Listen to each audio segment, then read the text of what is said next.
అమ్మ అలాగే చాలామంది పెళ్ళిళ్ళు అయిన తర్వాత ఈ ఉద్యోగపరమైన సమస్యలేనండి, లేకపోతే మాలాగా మీడియా సమస్యలేనండి, మేము సూత్రాలు వేసుకునే అవకాశం ఉండట్లేదు. మా అమ్మ అంటుంది సూత్రాలు వేసుకోకుండా ఉద్యోగాలు ఏమిటి అంటూ ఉంటుంది. సో సూత్రాలు వేసుకోకపోవడం వల్లే వచ్చే నష్టమే ఉందమ్మా. అది మర్చిపోతున్నాం, తీసి పొరపాటున మర్చిపోయి ఎక్కడైనా ఇదైపోతే లాస్ అయిపోతే కష్టం కదా, అందుకని చల్లగా ఉండాలని బీరువాలో పెడుతున్నాం. బీరువాలోనో ఫ్రిడ్జ్లోనా? చల్లగా ఉండాలంటే ఫ్రిడ్జ్లో పెట్టాలి అని ఏదో ఆఫీస్ తగ్గట్టుగా ఒక చిన్న నల్లపూసలు వేసుకుని తిరుగుతున్నాం ఇలాగా. సో దీనివల్ల అంటే మా అమ్మ అంటుంది ఏంటంటే అలా ఉండకూడదు, అసలు పద్ధతి కాదు అది ఇది అంటూ ఉంటుంది. ఏమో మర్చిపోతాం పొరపాటు, మేకప్లో ఏదో ఆర్నమెంట్స్ వేస్తారు, వేసేటప్పుడు తీసి పక్కన పెట్టండి అన్నారంటే అలా 2-3 సార్లు మర్చిపోయాను నేను. ఇక భయం వేసింది, ఇది నిజంగా మర్చిపోతానేమో అని ఇంట్లో పెట్టాను. సో మీరు మీ ఉద్దేశ ప్రకారం ఇలా చేయడం అనేది ఎలా ఏంటంటారు అసలు? నిజానికి ఒకసారంటూ మెడలో వేసుకున్నాక మంగళసూత్రాలు, పేరే మంగళసూత్రాలు అంటే శుభప్రదమైనటువంటి సిద్ధాంతాన్ని కట్టుబడి ఉండేటట్టుగా మననే కాదు ఎదుటి వాళ్ళని కూడా బంధించే సూత్రం అది. సాధారణంగా మెడలో మంగళసూత్రం ఉన్నటువంటి ఆడపిల్లల్ని ఒకప్పుడు కొంచెం మర్యాదగా చూసేవారు, వెకిలి వేషాలు వేసేవాళ్ళు కాదు. చూడడమే చాలా గౌరవప్రదంగా. ఎందుకంటే మగపిల్లలు అమ్మాయిని చూసి అందంగా ఉందని ఈల వేసే పిల్లాడు కూడా మంగళసూత్రము మెట్టలు ఉంటే పోన్లే ఎందుకన్నా మంచిదిలే అన్నట్టు ఆ రకంగా ఉంటుంది. అది లేకపోతుంది అనేటటువంటి సమస్య ఈ రోజుల్లో లేదు. ఆ సమస్య లేనే లేదు, అది నిజానికి ప్రధానం కాదు. ఈ మంగళసూత్రం అన్నది దానికి అధిపతిగా మనం శచీదేవిని గురించి చెప్పుకుంటాము. అంతేకాకుండా దాని మీద ఇచ్ఛా జ్ఞాన క్రియాశక్తులకి అధిపతులైనటువంటి పార్వతీదేవి, లక్ష్మీదేవి, సరస్వతీదేవి ముగ్గురు దాని మీద ఉంటారు. పూజ చేసి కదా పెడతాం.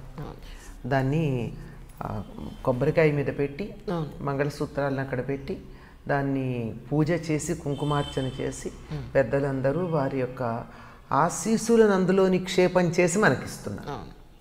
దాన్ని తీసుకెళ్ళి కంఠే బధ్నామి శుభగే త్వంజీవ శరదాశతం, నీ కంఠంలో కడుతున్నాను నేను, నువ్వు 100 ఏళ్ళు చల్లగా జీవించి ఉండు.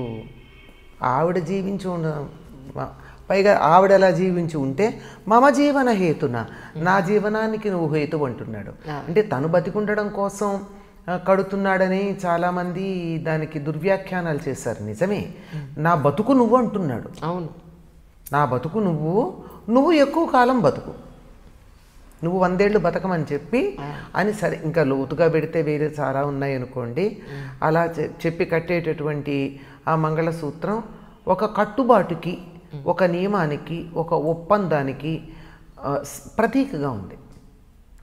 పైగా ఎంతోమంది ఆశీస్సులు దాంట్లోనే ఉన్నాయి.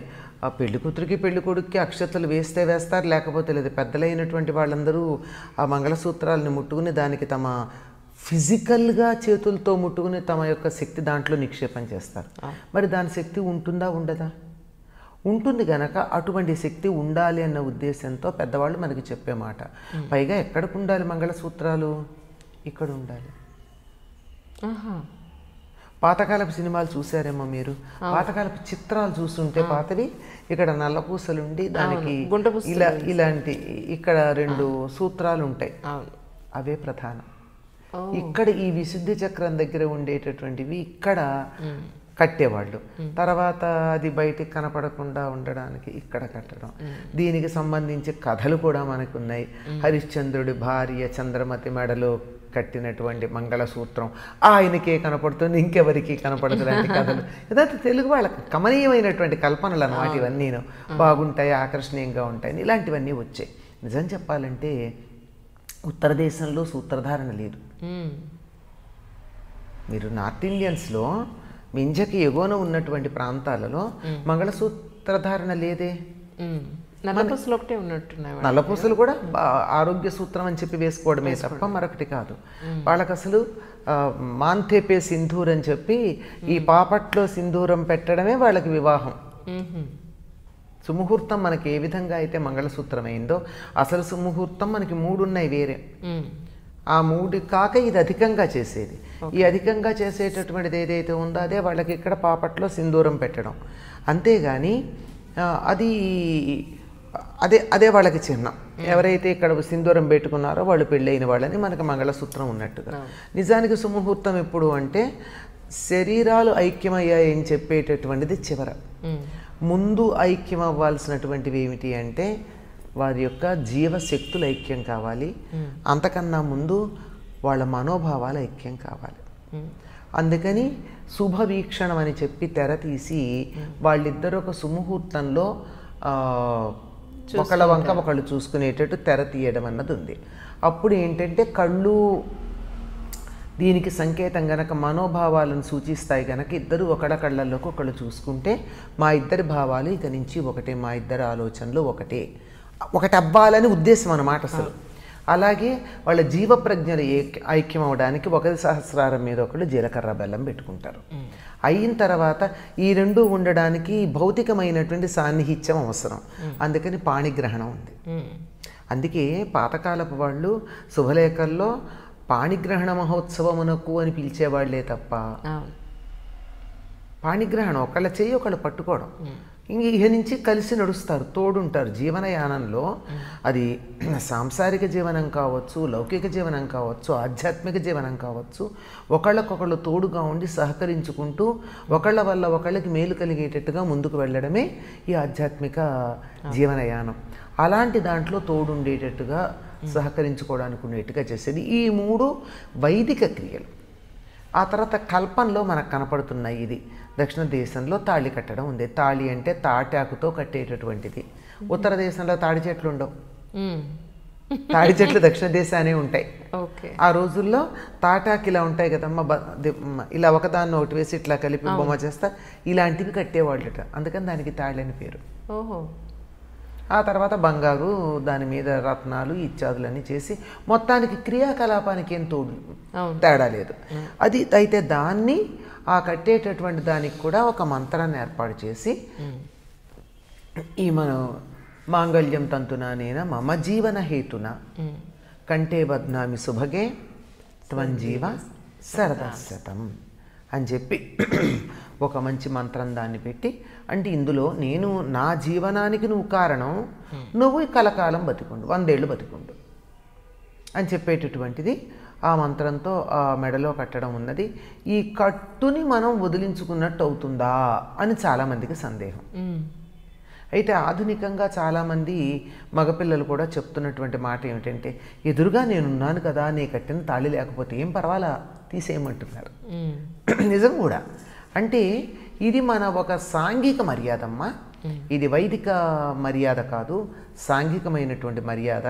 మనం అనేక రకాలైనటువంటి సాంఘిక మర్యాదల్ని మనకు అనుకూలంగా మలుచుకున్నాం. అంచేత మనసుకి తృప్తి ఎలా అనిపిస్తే అలా చేయడం ప్రధానం. ఇద్దరికి అంగీకారం అయినప్పుడు దీన్ని నేను గౌరవిస్తున్నాను కానీ తాత్కాలికంగా పక్కన పెడుతున్నాను అన్నప్పుడు యజ్ఞోపవీతం తీసి మేకుకు తగిలించేటటువంటి వాడు 3 మంది మనకు కనపడుతూనే ఉన్నారు కదా. అలాగా నడుము కట్టుకునే వాళ్ళు ఉన్నారు.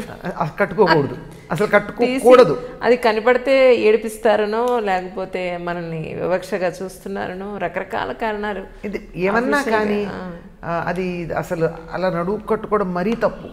తీసి కనీసం పక్కన పెడితే అపవిత్రంగా ఉండకుండా పవిత్రంగా కదా, చల్లగా ఉంటుంది, కాపరం చల్లగా ఉంటుందని ఫ్రిడ్జ్లో పెట్టాను అన్నట్టు, అది శుద్ధిగా ఉంటుందని అక్కడ పెట్టాను అన్నట్టు కనీసం. కానీ దీంట్లో సిగ్గుపడవలసిన పని ఏముందమ్మా? ఎవరి విశ్వాసానికి సంబంధించిన చిహ్నాలని వాళ్ళు ధరించటంలో సిగ్గుపడడం అన్నది పిరికితనానికి సంకేతం. ధైర్యంగా ఉన్నవాళ్ళు నా విశ్వాసం ఇది, నేను ఇలా ఉంటాను అనేటటువంటి ధైర్యం లేదా టాటూ వేయించుకుంటారు. ఎంత అసహ్యంగా ఉంటుందమ్మా. నా ఇష్టాన్ని వేయించుకు తిరుగుతున్నాడు లేదా బోర విడుచుకుని. అలాంటప్పుడు గోరింటాకు పెట్టుకుని చాలా ధైర్యంగా వెళ్ళేవాళ్ళు లేరా? ఒక్క చెవికి లోలకు పెట్టుకు తిరిగే పిల్లలు ఎంతమంది కనపట్టాలి? 2 చెవులకైతే పర్వాలా. రెండు చెవులకి ఫ్యాషన్ కాదు కదా, ఒక్కటి. అదే అంటున్నా. మరి అలా వీటన్నింటినీ మనం ఒప్పుకున్నప్పుడు ఇది నాకు ఇష్టం, నేను ఇలా, ఇది నా ఫ్యాషన్ అనుకో. నేను ఇంకా చాలా మందికి చెప్తూ ఉంటాను ఇట్లాంటి, why don't you be a trend setter? అవును, ఒకళ్ళు ఫాలో అయ్యాను మనం ఫాలో అవడం ఎందుకు? అందుకు నువ్వే ట్రెండ్ సెట్టర్ అవ్వు. When you are number 1 in one field, నువ్వు ఏది చేస్తే అది అందరూ ఫాలో అవుతారు. So you be a trend setter, be number 1 in some field and people follow you. అంతేగాని నీకు ఇష్టమైన దాన్ని ఎవరి కోసమో పిరికితనంతో వదులుకోవాల్సినటువంటి అవసరం లేదు. ఆ కారణంగా యజ్ఞోపవీతాన్ని, మంగళసూత్రాన్ని తీసేయాల్సిన పని లేదు. అవసరానికి తీసినప్పుడు మాత్రం దానికి ఏమనడానికి వీల్లేదు. ఎందుకంటే ఇలా తీసే సందర్భాలు కొన్ని ఉన్నాయి. ఎంఆర్ఐ చేయించుకోవాల్సి వచ్చింది, మెడలో మంగళసూత్రం ఉంటే ఎంఆర్ఐ జరగదు. అవును, జరగదు కదా. సర్జరీకి వెళ్తాం, ఎక్స్రే తీయాల్సి వచ్చింది, సర్జరీ చేయాల్సి వచ్చింది. అలా తీసేటటువంటి సందర్భంలో దానికో నమస్కారం పెట్టి ఎవ్వరు కూడా శాడిస్టులు లేరమ్మా మనకి. అదొక్కడు గుర్తుపెట్టుకోవాలి. మన కోసం మన శాస్త్రాలు ఉన్నాయి కనుక శాస్త్రాల కోసం మనం లేం. అందుకని దానికో నమస్కారం పెట్టి నేను నిన్ను గౌరవిస్తున్నాను కానీ నా ఉద్యోగ ధర్మానికి పక్కన పెడుతున్నాను అని పక్కకు పెట్టి మళ్ళీ అంత గౌరవంగానే మెడలో వేసుకుంటే వచ్చే దోషం లేదు అని నేను వ్యక్తిగతంగా అనుకుంటున్నాను. కొంతమందికి ఎవరికన్నా అభిప్రాయ భేదం ఉంటే ఉండొచ్చు, కానీ వీలుంటే మాత్రం వేసుకోవడం చాలా మంచిది. తప్పకుండా అది చాలా శుభప్రదమైంది. దానివల్ల అనేక రకాలైన మేలు కలుగుతుందంటారు. అందులోనూ ఇక్కడ దాకా పెంచుకోవడం వచ్చిన తర్వాత ఏం చేశారు, పగడము, తర్వాత నల్లపూస, ముచ్చం లాంటివి వేస్తున్నారు. అలా అవి వేయడం వల్ల ఏం జరుగుతుందంటే హృదయానికి, స్త్రీలకి సంబంధించినటువంటి కొన్ని రకాలైన వినాళ గ్రంథులు హృదయస్థానంలో స్రవించేటటువంటివి సవ్యంగా ఉంటాయి అని కొంతమంది చెప్పినటువంటి మాట. అది ఎంతవరకు శాస్త్ర ప్రమాణానికి నిలుస్తుందో కొంచెం పరిశోధనలు నిరూపించి చెప్పాలి. అంటే ఏదన్నా చెప్పారంటే దాని మీద పరిశోధన జరగడం ఉన్నా మొదలయ్యి ఉండొచ్చు. కాకపోతే కుజుడు పగడం కుజదోషాన్ని పోగొట్టేది, కుజుడికి సంబంధించింది. ఆడవాళ్లకు ఉండే చాలా వరకు కుజదోషమే. 12 ఏళ్ల నుంచి సుమారుగా 40-45 ఏళ్ల దాకా, ఇంకా టెక్నికల్ టర్మ్స్లో చెప్పాలంటే ప్యూబర్టీ నుంచి మెనోపాస్ దాకా ఆడవాళ్లకు ఉండేటటువంటి కుజదోషమే. అటువంటి దోషం పరిహరించటానికి తర్వాత ముత్యమేమో చంద్రుడికి సంకేతం గనక ఈ మెన్స్ట్రల్ పీరియడ్ అంతా చంద్రుడి మీద ఆధారపడి ఉంటుంది గనక అది కూడా సవ్యంగా సాగడానికి ఒక ముత్యం, ఒక పగడం మంగళసూత్రంతో వేసుకుంటారు. అది కారణం వేయడానికి. కనుక అలా వేసుకున్నది మెడలో ధరించినందువల్ల ఆరోగ్యం చాలా బాగుంటుందని చెప్తారు. అందువల్ల వేసుకోవడం ఎక్కువ ఉపయోగం ఉంది. కానీ కొన్ని సందర్భాల్లో అది ప్రత్యేకమైనటువంటి సందర్భాలలో దాని పట్ల గౌరవంతో తీసి పక్కన పెట్టినందువల్ల పెద్ద హాని ఉంటుందని నేను అనుకోవటం లేదు. అది వ్యక్తిగత అభిప్రాయం నాది.